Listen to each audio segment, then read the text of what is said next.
My friend Jason and I have been hiking for years, always seeking out new trails and secluded spots to camp. Last October, we decided to venture deep into a remote forest area a few hours away from our city. It was an off-season time, which meant fewer people on the trails. We were excited about the solitude, but in hindsight, maybe we should have thought twice about that. The first day was uneventful. We hiked about 6 miles in, found a perfect clearing, and set up camp. As night fell, we had a small fire going and sat around talking, enjoying the eerie quiet of the forest. The only sounds were the occasional rustle of leaves and the distant hoot of an owl. It was peaceful, until we heard the crunching of leaves just outside our campsite. We both went silent. Jason grabbed his flashlight and scanned the trees, but the beam revealed nothing but darkness between the trunks. "Probably just a deer," he muttered, but there was an unease in his voice. An hour passed without incident, and we convinced ourselves it was just wildlife. Eventually, we retreated to our tents. I was exhausted and quickly fell asleep, but I woke up suddenly a few hours later to a strange sound, something that sounded like whispering. It was hushed, unintelligible, but it was close. I sat up in my sleeping bag, straining to hear.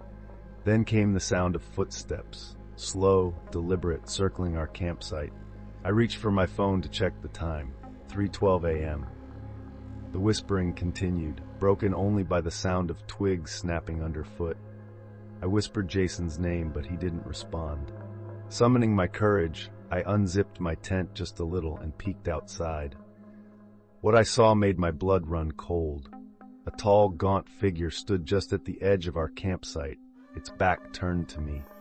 It was swaying slightly, as if listening, its head tilted toward Jason's tent. The whispering hadn't stopped. It was coming from the figure. My hands trembled as I reached for the zipper, trying to close my tent as silently as possible.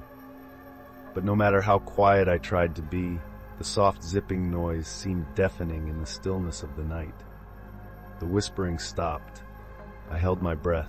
The figure slowly turned its head toward me, and though its face was shadowed, I could feel its gaze piercing through the darkness.